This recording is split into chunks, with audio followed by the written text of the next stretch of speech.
Good morning. My name is Pawel Wrobel. I am Managing Director of BalticWind.EU, organizer of today's discussion. This is our first webinar. We start with the debate on key challenges for the offshore wind energy development in 2023. For a couple of weeks, we have published a series of interviews summarizing last year and giving an overview on 2023 for offshore wind. I am glad to inform you that today we are releasing special report on that. You can find it on our website. I'm extremely happy that we have gathered today great speakers. With Anna Gumbo, energy and climate journalist from Brussels. She will moderate the discussion, and following panelists, heads and presidents of wind organizations from Baltic Sea countries.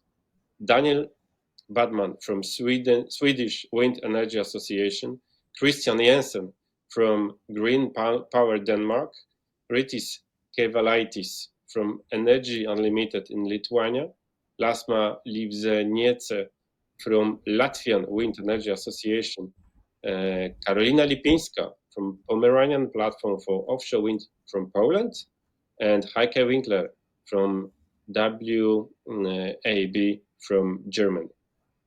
With that, I am sure that it will be great discussion moderated by Anna. Anna, the floor is yours. Thank you very much, Pavel, and welcome everyone to this webinar. This, I believe, very special and timely one, because I think we are bracing ourselves for a very exciting period and time ahead for the Baltic Sea offshore wind development. And it's great to take the chance to take stock of everything that we've learned in the past year, and also what we need to be looking ahead and need to be looking forward to. So, as Pavel already said, my name is Anna Gumbau. I am a climate and energy journalist based in Brussels, and I'll have the honor to be moderating this discussion with some top-notch speakers from the region. Now, this is also a time for you to be able to ask questions in case that you are curious about anything that the speakers said, if you would want to know more about any of the points that we'll be touching upon, we'll be able to take questions from you. We will try to reserve some good amount of time to go through all of your questions. So we have a lot of time for discussion and to address what concerns you.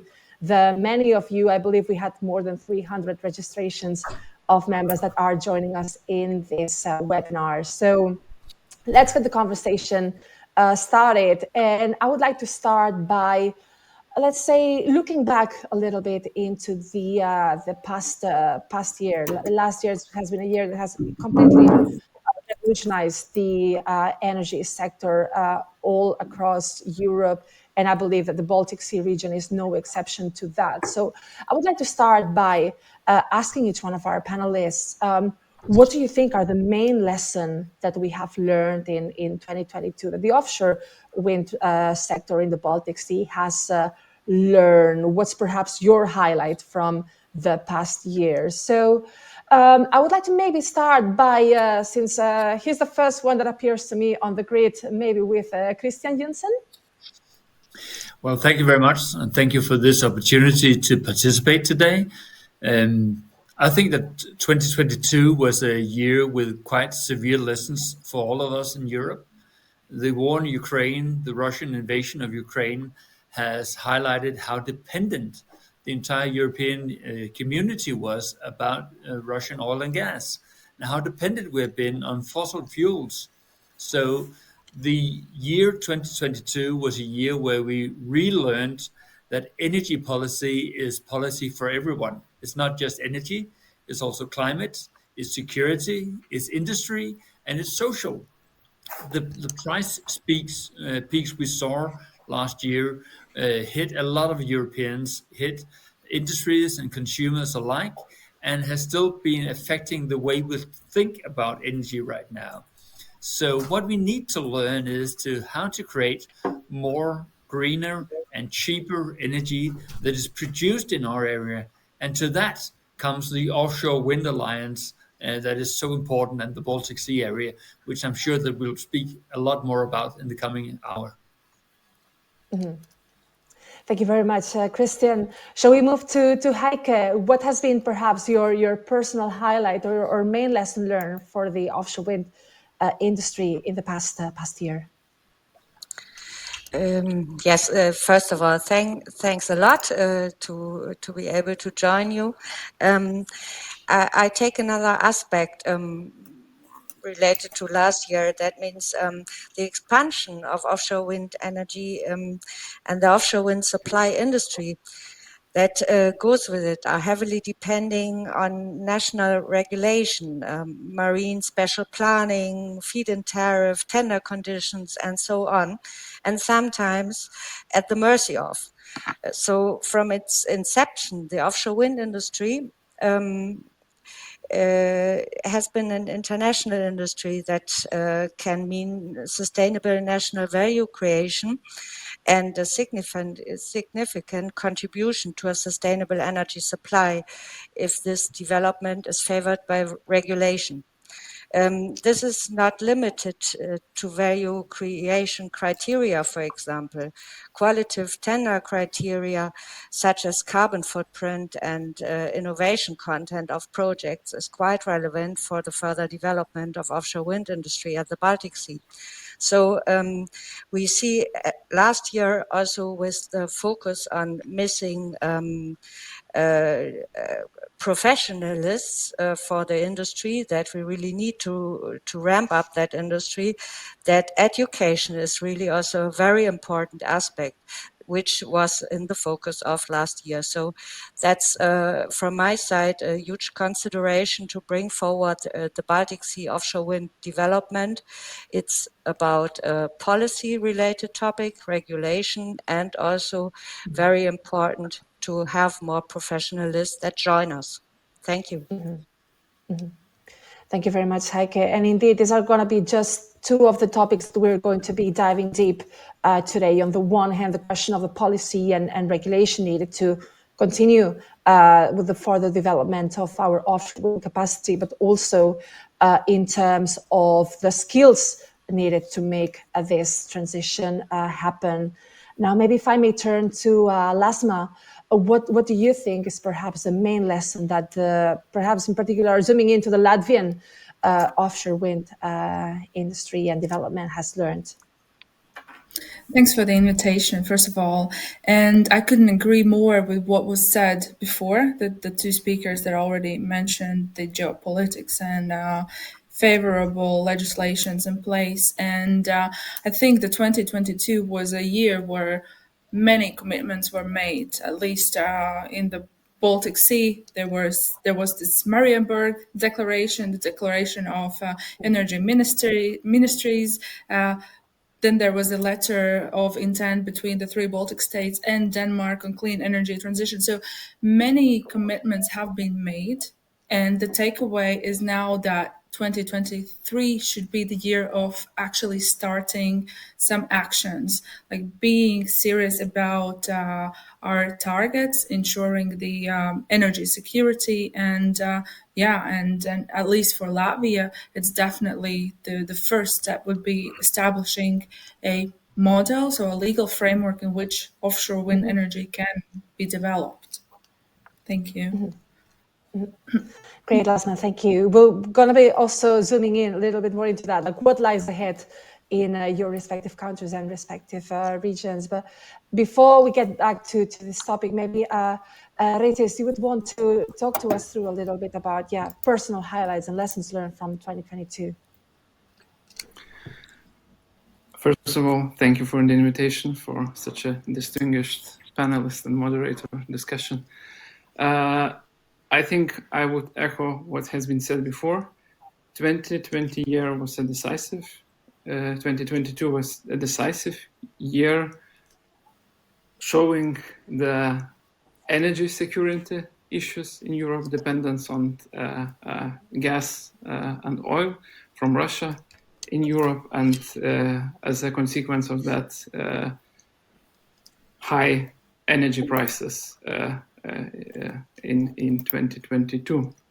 And what could be the better way to tackle this than renewable energy produced in Europe from European industry. So that's, I think, the answer was straightforward from the very beginning, and that's why I say this is a decisive year. And I think Marenburg Declaration to increase the offshore wind capacities in the Baltic Sea by 7 times until 2030 is a good indicator of this clear commitment.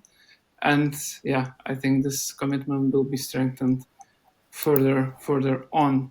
And I think another point is, as the Baltic states is at the early stage of offshore wind development, so there is no operational projects yet. What I think a good point is that in this part of the Baltic Sea, the infrastructure for the construction of the offshore wind projects are already being prepared. So in ports of Klaipėda and Paldiski. So it is, I think, a good move to start the infrastructure planning before the project arrives, and which would in the end bring the benefits to the local economies. Thank you, Rytis. Karolina, if we move to the Pomeranian region, what do you think has been the main lesson that we've learned in the past year? Yes, hello to everybody. A lot of lessons. Thank you for inviting me for this webinar. I mean, I can speak from the local regional perspective as a Pomeranian offshore platform that we raised almost 2 years ago. And we are now building a new sector, a new branch in Poland. I don't want to say we are doing it from the scratch, but we have a lot to do, a lot lessons, international lessons to be implemented in Poland. But I would like to raise 2 things. The first is consolidation on the national and regional level in building a European supply chain in response to the needs of a deep integration around the Green Deal, EU Green Deal, which is quite important, taking into consideration the also the previous speakers who said about the war in Ukraine and many other things geopolitically.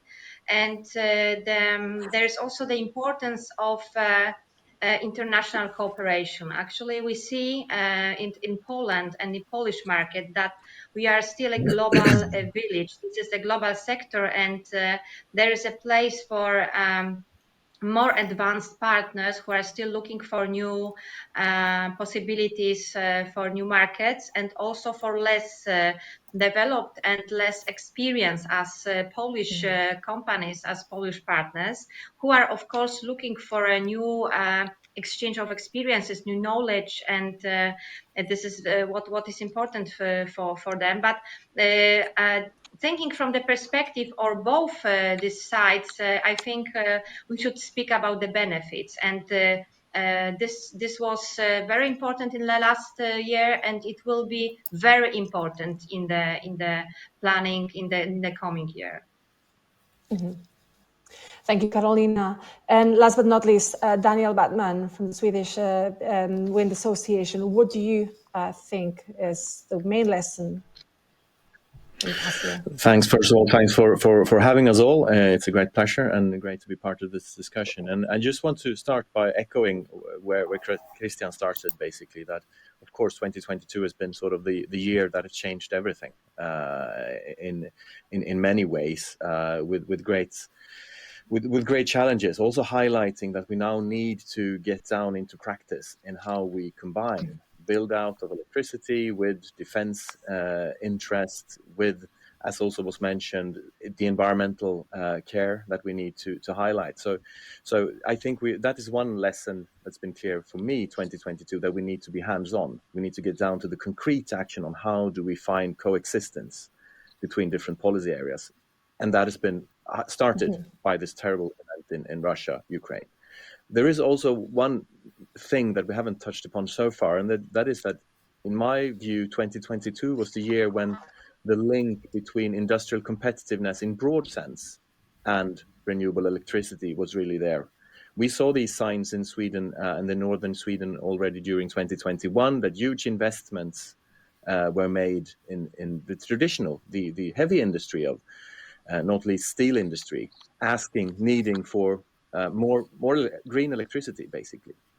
And I think this has really been strengthened during 2022 as well, that for whole European competitiveness, we need to have a huge supply of the best possible electricity production that we can, that is not dependent on external sources, that is not that has the best competitive pricing, and all in all, much points at wind energy and not least offshore wind. So I think that is another learning from 2022. How do we grasp the opportunities that are at hand? And the Baltic Sea can really be a winning area in that regards.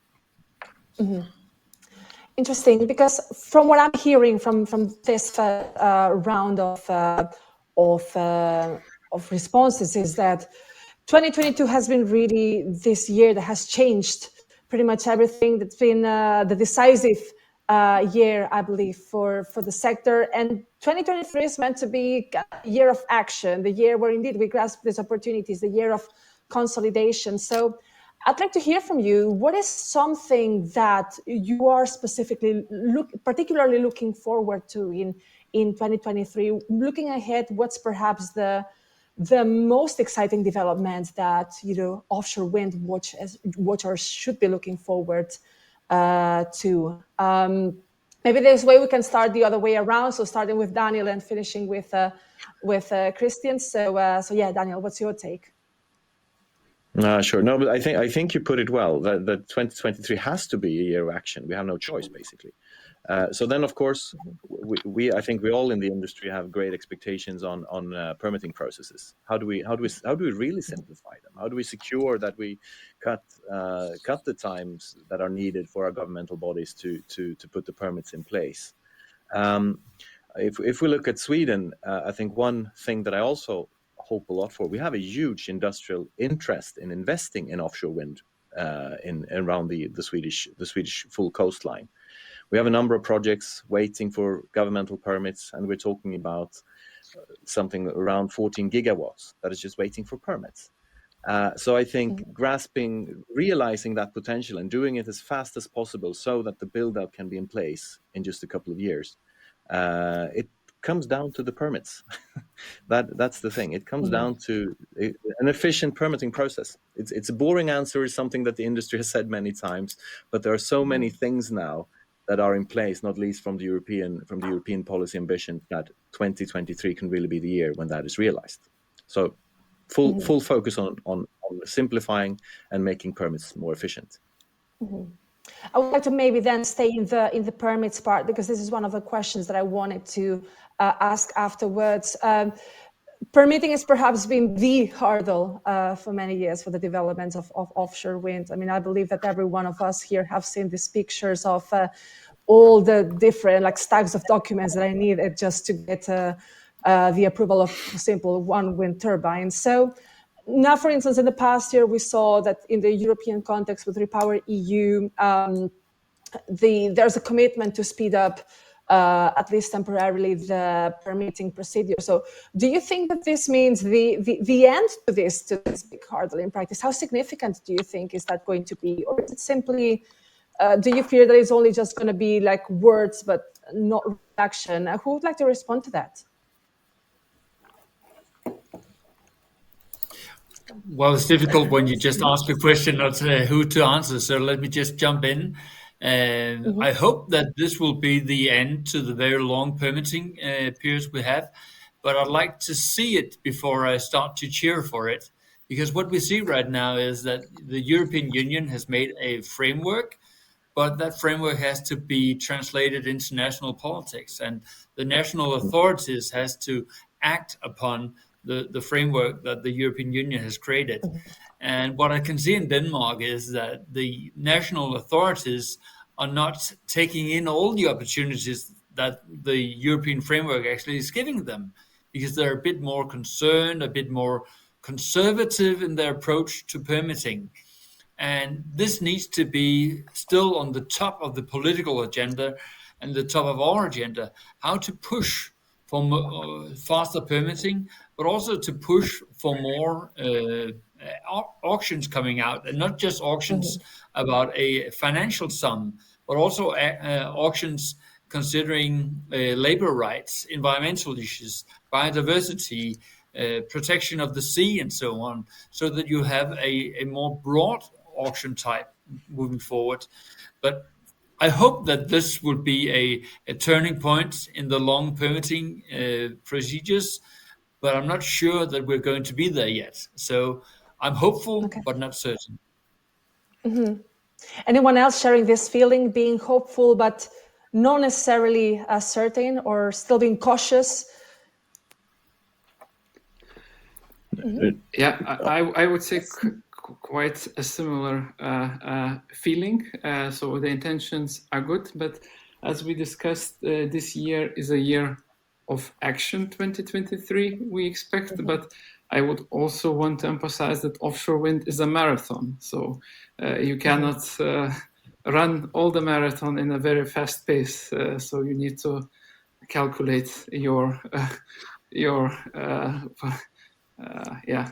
efforts. And I think the issue with the permitting, especially with the offshore projects, which are the long projects, which might take decades to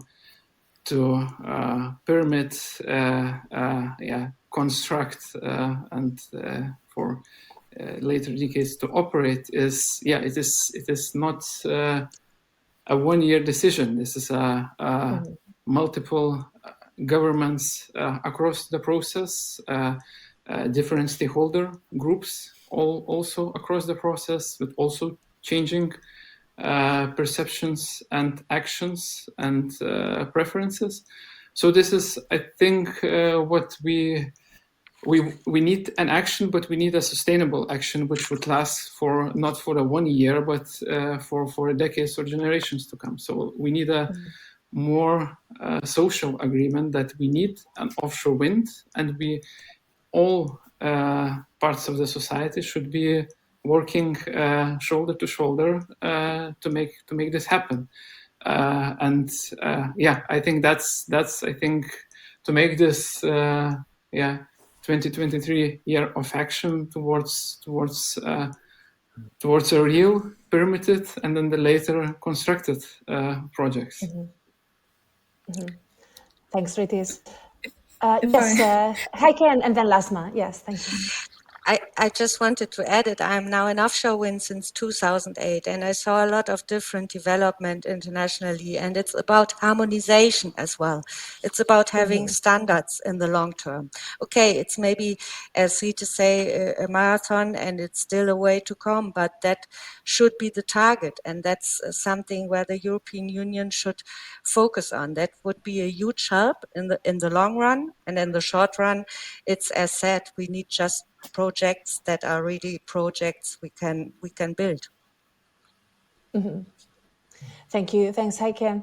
And Lasma, you also wanted to jump in. Yeah, just completely agree and echo what Ritis already said. Permitting is definitely something that Latvia will be facing in the future. It's still ahead of us in Latvia, but one thing I definitely want to say is that it should not, a speedier offshore deployment should not happen at expense of nature, environment. That is, I think, we share this feeling, everybody. But speaking of hurdles, it's definitely it's going to be the grid, in fact, in the Baltics, and we in Latvia already see its limitations. And before we can actually speak about permitting and having those 15 gigawatts is the potential, estimated potential, but at least, having this 1 gigawatt, I think we should be really looking into how we can jointly approach the grid limitations and work as the whole Baltic Sea region to tackle this issue. What do you think is needed, perhaps, from Carolina wanted to jump in first. Then I can return to you. Yeah, Carolina, I thought please. you finished. Yeah, because you asked also what is needed. I think definitely the education is needed because apart from the permission, we are also in Poland in the second run right now. But the Polish Wind Energy Association prepared a report that we have even 33 gigawatts potential on the Baltic Sea. So it means a lot of human resources and qualified people needed right now. This is what we should think about it. And this is also what we as a Pomeranian offshore platform are doing right now, being in a preparation of a first educational fairs, offshore fair, offshore wind, where of course Baltic Wind is our media partner, so you are all invited to Poland, to Gdańsk in 15th of March. And I think it will be extraordinary event because we have almost 3,000 young people already registered for this. And I think, yeah, it's a huge amount of youngsters. So also, I hope it will be a really good start, and not only our Pomeranian event, but we would like to cooperate with international partners and be in the future have a really Baltic Sea event that will be that will have education in priority, because the passion for green energy is right now the most important thing if we have some big plans. I think that's very exciting to see, indeed, that this mobilization of young people really wanting to make a difference also through their work. And this brings me to one of the questions that I think it's also important to address, which is that this year is going to be is the European Year of skills. This is something that also, I believe, in the energy sector, there's going to be many plans ahead to pursue this and to ensure that the grids of the future and our energy sector of the future will have the human skills and human capacity needed. So maybe if I can follow up on this quickly with you, Carolina, what do you think? At which stage do you think that that we are at the moment? What do you think are perhaps the skills that are missing? What do you think that the workforce of the offshore wind energy currently might be lacking and needs to potentiate through initiatives like the educational fair? Yes, that's a very good question, and I can say that the exact gap of skills is still quite big, I think, especially in fresh countries like Poland, because we are starting the process, as I said, from the very beginning. But what is the most important thing is to engage the schools and universities and the whole levels. So the young people are prepared for this big sector. And for example, our fairs, it is not only a fair, yes, it's not only 2 days event, but we are also till November 2022, we are having lessons in schools, so that to prepare these young people for the expectations of the sectors, for the expectations of our companies, of the developers, of the investors. So I think a lot to do from our side, but we are cooperating also within the 5 biggest European clusters in the idea, also with Heike Winkler, who is present today, to prepare a big project that will involve the whole area of education in offshore. Thanks, Carolina. Would anybody want to follow up on the question of skills? How do you think we should be facing this challenge? Where are we at the moment in terms of, like, do we have the adequate workforce to make sure that these plans happen? Heike, yes, please go ahead, and Daniel then. if I may add to what Carolina mentioned, it's not a Baltic Sea topic regarding the qualification. It's a global issue, and it's about national and international cooperation we need to look for and really work strongly together, because there's really a lack of skilled people everywhere when it comes to offshore wind. And when you consider green hydrogen now, it will be the next topic where we need the qualified personnel. So that's really a strong hurdle from our perspective. We as WAP, we are now working on that field since 2002. And there are a lot of different approaches everywhere. We all need to select to support the right activities for a national basis, but always linked and with an eye on the international activities to make sure that we are going in one direction. And in the end, as with the permitting topic, it's then about standardization, but really on a long term. Now it's about getting enough people qualified in the most small time frame or time window. Thank you. Mm-hmm. Thanks, Heike. I would like to just afterwards address the question on the reform to the EU's electricity market, which is going to be another one of the hot topics coming up in this year. But first, I believe Daniel had some comment, and then Christian as well. So maybe we can start with Daniel and then move to Christian. Yeah, thanks. Just to comment on the skills issue, I think we should see this as a huge opportunity as well, because I mean the skills within the field of offshore wind is not only we will have a huge skill need in the whole electrification area. It's not only about the offshore wind, because we're going into a complete changed society, and I think we have seen some really exciting developments going on in smaller cities, like in Skellefteå, where there is in northern Sweden up the coast of the Baltic Sea, where a battery factory has been established, where you see that it really becomes a hotspot for the most talented international people working within that field, changing the whole area. And I think that is the mindset, even though there will be a challenge indeed, but we need to have this mindset of we are now about to be able to create around the Baltic Sea, if we want, a really center around electrification, and where offshore wind can be one of the drivers.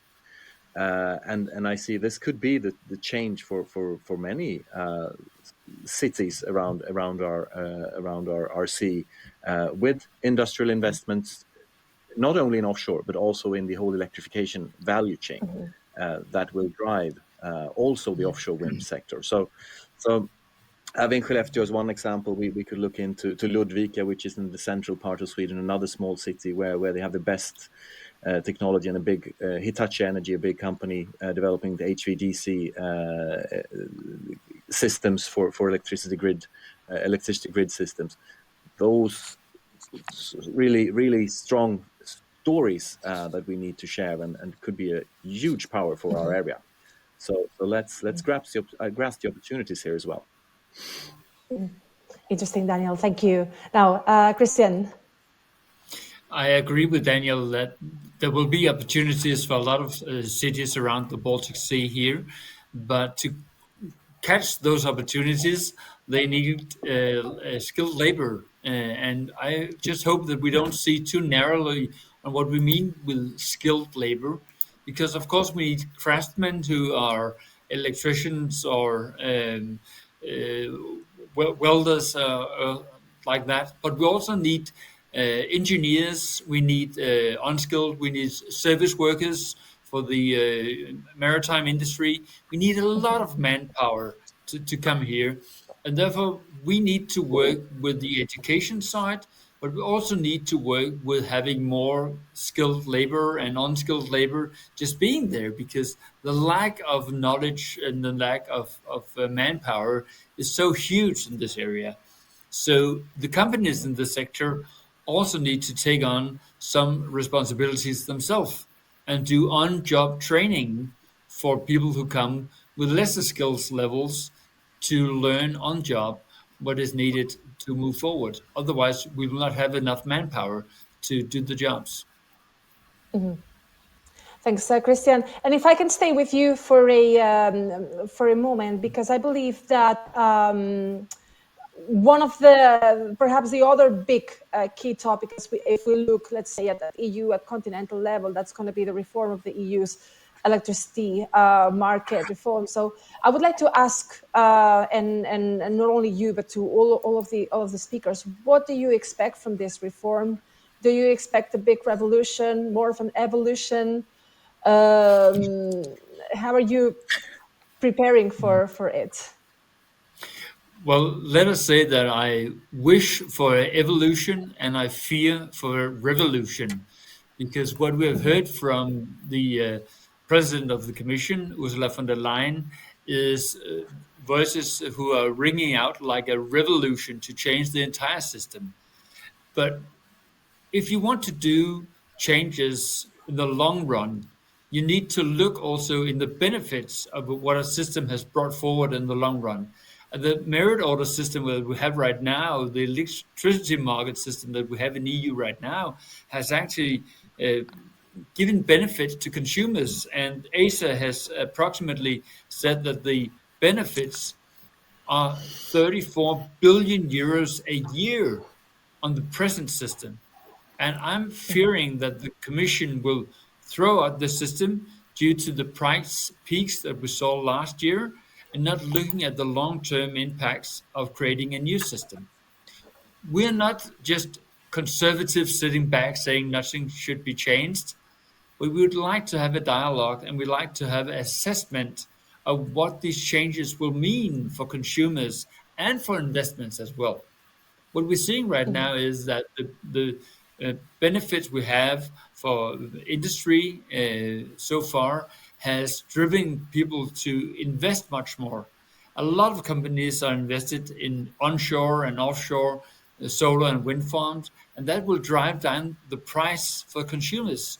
So let's not change too rapidly for a period of time that might never come again, what we saw in 2022. Let's look carefully into the system and do well thought and well carry out evolution on the market system. Thanks, Christian. All right, response from Heike, please.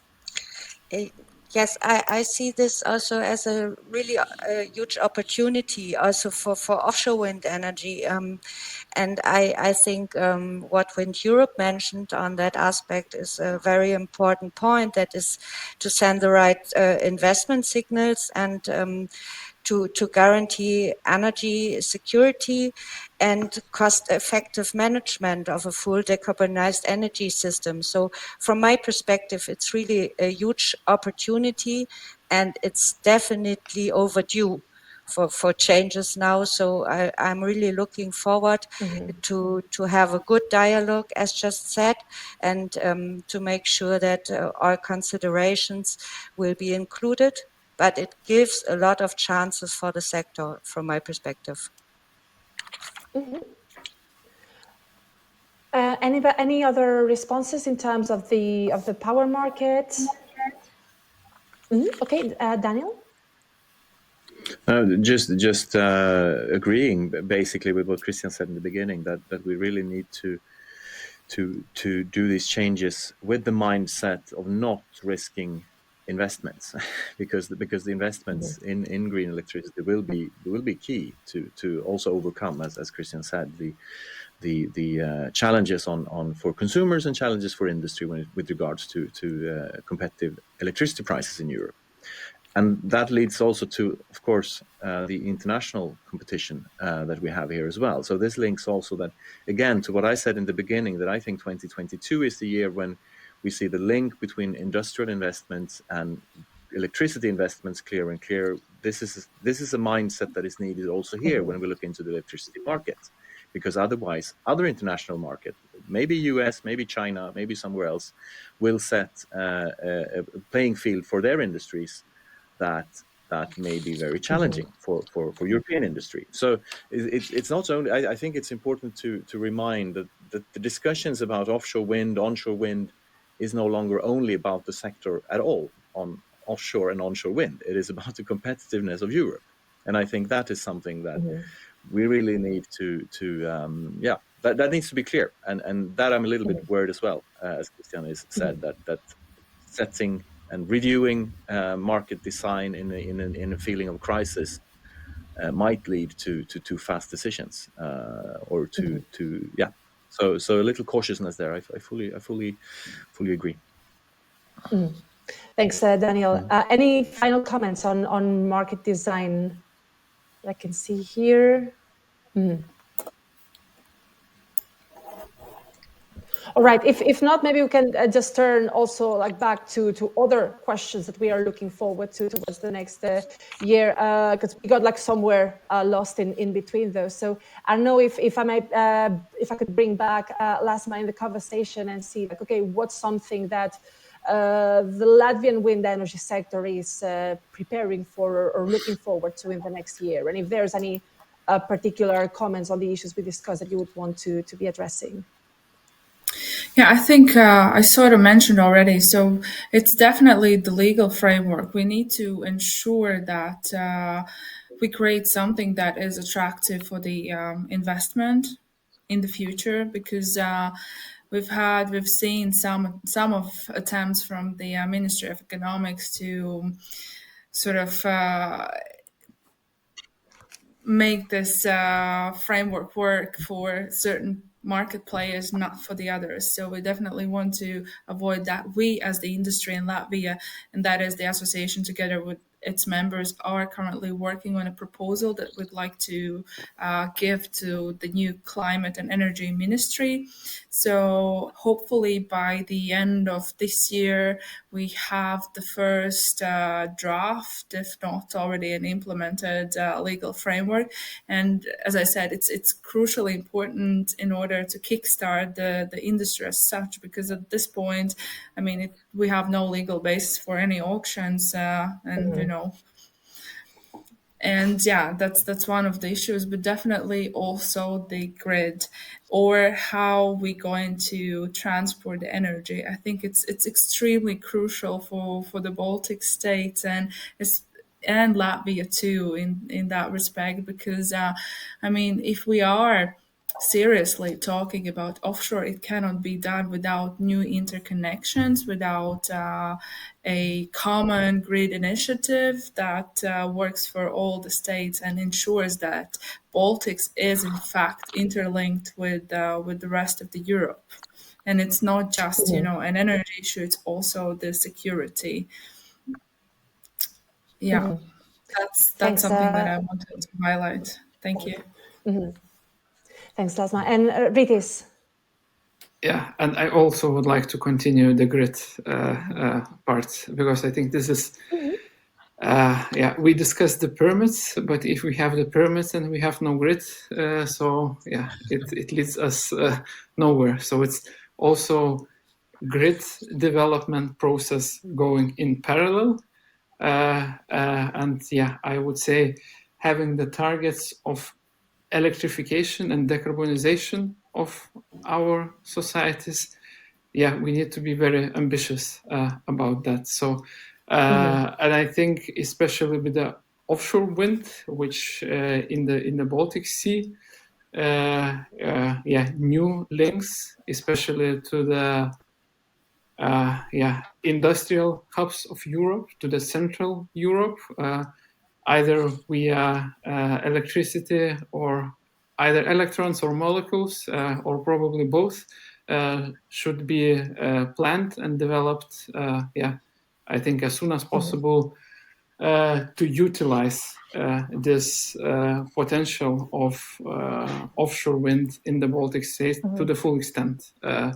Because I think this is also a part of this coordinated approach where you do the permitting, the grid connection, and also, as we discussed, the skills, and the local economy in parallel. So we have the full picture and full benefits of this development. So I think this is my my last wish for the discussion today, that more and more coordinated approach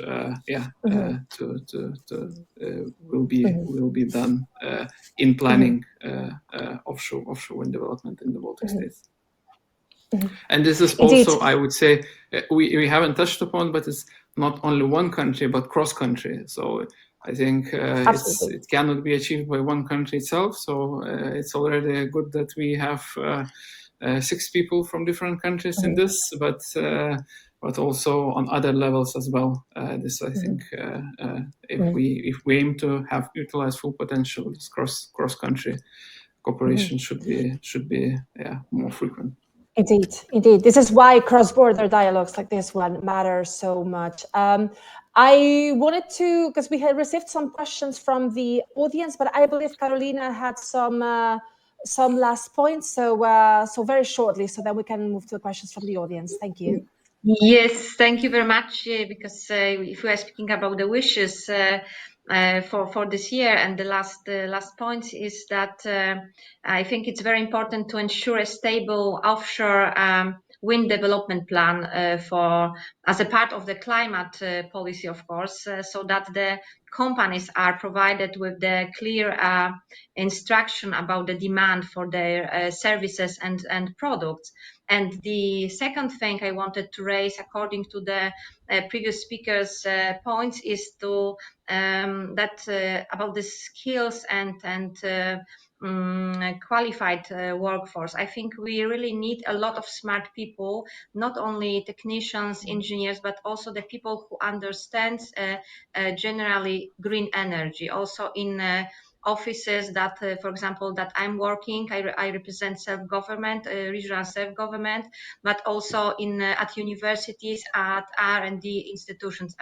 I think there is still a lot of inhabitants in Pomorskie, in Poland, who doesn't understand what does it mean, the green energy, and what it means for them, the offshore wind energy. So this is also in my wishes to change it. Thank you.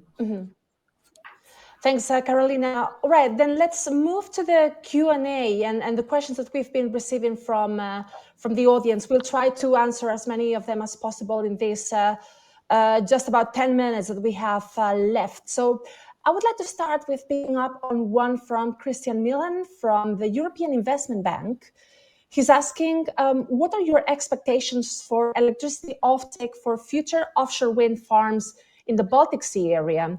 Do you expect them to be supported primarily through feed-in premiums, through commercial power purchase agreements, operate on a merchant basis, or a mix of this? So expectations for the electricity offtake for future offshore wind farms. Who would like to take that question? Well, my expectation will be, my expectation will be that there will be some power purchasing agreements will be the baseline for a lot of offshore wind farms, but also feeding directly to hydrogen plants and power to X, e-methanol, ammonium, and so on will be a huge part of it.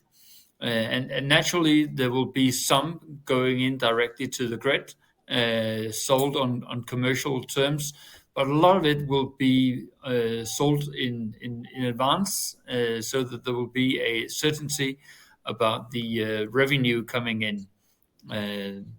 But to be honest, there are so many projects going on right now that it's difficult to say that there will be only a one size fits all. I think a lot of the offshore wind farms that will come will have different sets of revenues coming in. Thanks, Christian. I think Daniel wanted to add something, and then Heike. No, Christian said it in the end. I think there will be different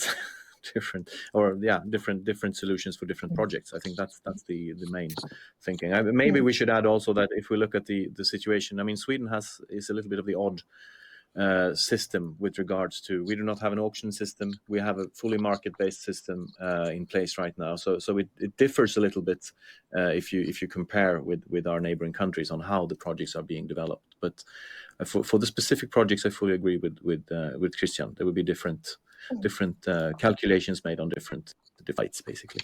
Thanks, Daniel.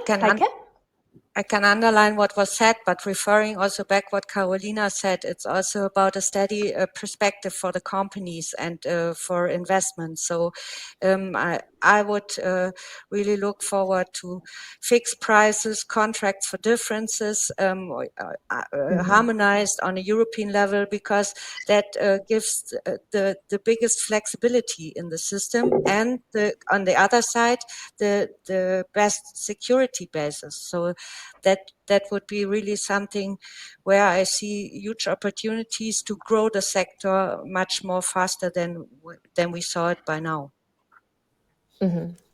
Thanks, Heike.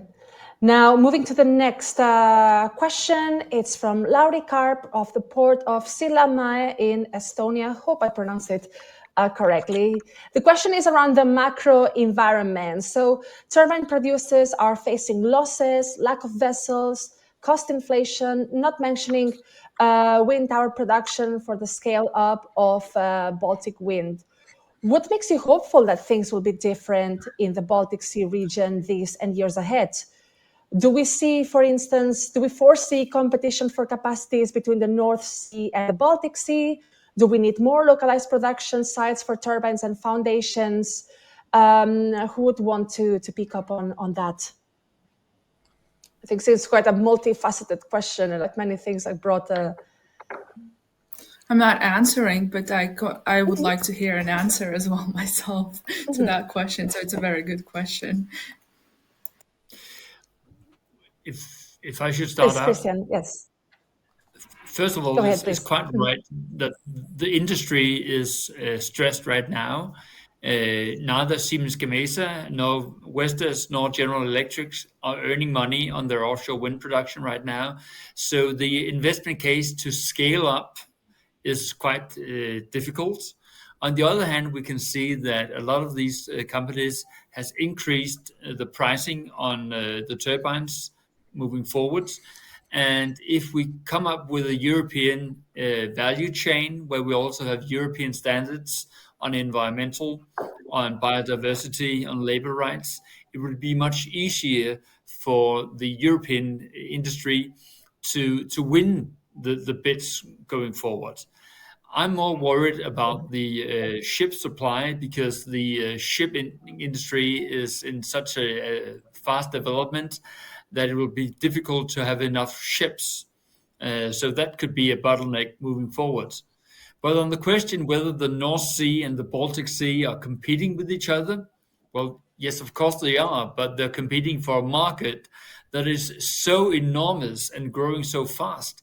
If we want to change the gray hydrogen used in Germany and Europe today with green hydrogen, we need enormous amount of offshore wind moving forward. So if we want to continue the decarbonization of European industry and economy, there will be a huge market both for the North Sea and the Baltic Sea moving forward. Excellent. Any final thoughts on this question?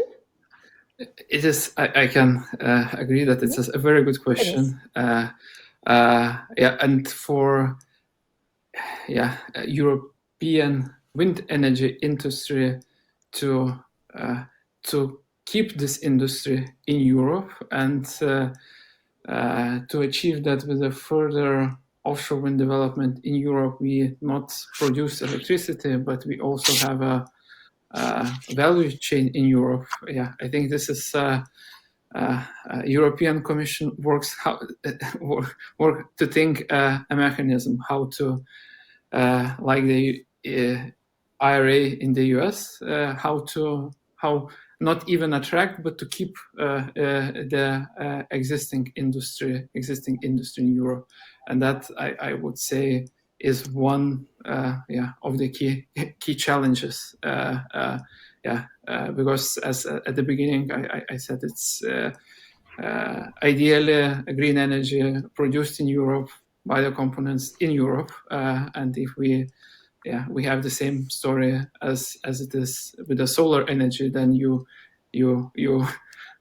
a decade ago, then you are and Europe now is in the position to attracting back the solar production. So I would say let's not repeat the same lessons as with the other renewable energy, and do our best to keep this industry in Europe. And as regarding these bottlenecks, there will be a plenty and bottlenecks with the ramping up. And I think the beauty and the curse of the supply chain is that if you lose one part of the chain, all chain cracks. I think in the recent years, some industries like automotive was severely affected by the chip availability. So there are some even parts of the supply chain industry for wind which might be unexpectedly affected in the next 5-10 years, which I think we cannot foresee. But from the points which already identified, I think Christian said the vessel. So it's absolutely clear that from 2025, 2026, we will need a lot of vessels to realize the projects which are already permitted. So this is, I think, a straightforward task. I'd like to move to a next question, because we just have a couple of minutes before we wrap up. I have a question from Hauke Grunewald from Skyborn Renewables, and they're asking, I think there might be a shortage of suitable ports in the Baltic region. How do you see the development here? Perhaps a related question to what we saw. Do we risk facing a lack of suitable ports and infrastructure for the development of offshore wind? What do you think? If I may, at the beginning I said that in 2022 there was also positive development on the ports in the Baltic states. So 2 investment agreements regarding the terminals to be developed for the offshore wind construction. One is in Klaipėda in Lithuania, another one is in Paldiski in Estonia, was signed between the terminal companies and port authorities. So this is not yet developed infrastructure, but at least there is a initial agreement with the target dates to be developed until the first construction works in this eastern part of the Baltic Sea, when the projects are going to be under construction. So I think and there have been a long discussions, I think, from 2018 and 19. But I think now, especially with the decisive year of the last year, it seems that we will need these projects, and we need an infrastructure to build these projects. So I think this is but then the question is how it will be action, how it will be done in action, and whether there will be no permitting or any other challenges throughout the process. But I'm positive on this. Sure.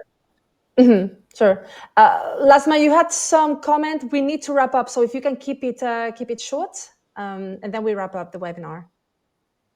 You're muted, I think. Sorry. Yes, indeed. Ports will be an issue by all means. We're just starting in the 3 Baltic states at least, but also I can let you know that Latvia is working. So we've got the port of Liepāja, the port of Riga, who have very big investment plans. By 2026, they already want to have a good infrastructure in place. So we're going in the right direction. Thank you. Thank you, Lasma. And I believe that we've run out of time. I believe we could have continued the conversation for hours because there's so many topics that we could have discussed. But I think it's very clear, like, what are the things to watch out in the year ahead. Really, this is the year of action and year where we're probably going to see things materializing and continued development across the region for offshore wind, and seeing like many of these issues around industrial competitiveness and electrification, the issues around skills. Some of you were asking for more information on the fair that Carolina announced, and I believe that if you contact Carolina personally, she'd be very happy to provide more information. So thank you very much to Christian, to Heike, to Lasma, Ritis, Carolina, and Daniel for having joined us in what's been a very insightful webinar. Pawel, over to you. Thank you very much, Anna. Indeed, it will be a year of action, a year of delivery. And I'm particularly glad that your interventions prove that there is a great potential of the Baltic Sea for green transition, the potential that needs to be unlocked. And that can be done through cooperation, mainly international cooperation with your active participation. This cooperation, what we in BalticWind.EU treat as a part of our DNA. Anna, Lasma, Karolina, Heike, Daniel, Christian, and Ritis, thank you for your interventions, for very fruitful discussion. It has been watched, what I'm proud of, by over 200 followers. Many thanks for being with us, and check our website and social media for the summary, and follow us for next debates. Have a great day. Thank you. Thank you. Have a great day. Thank you. Bye. Bye. Thank you. Bye. Bye-bye.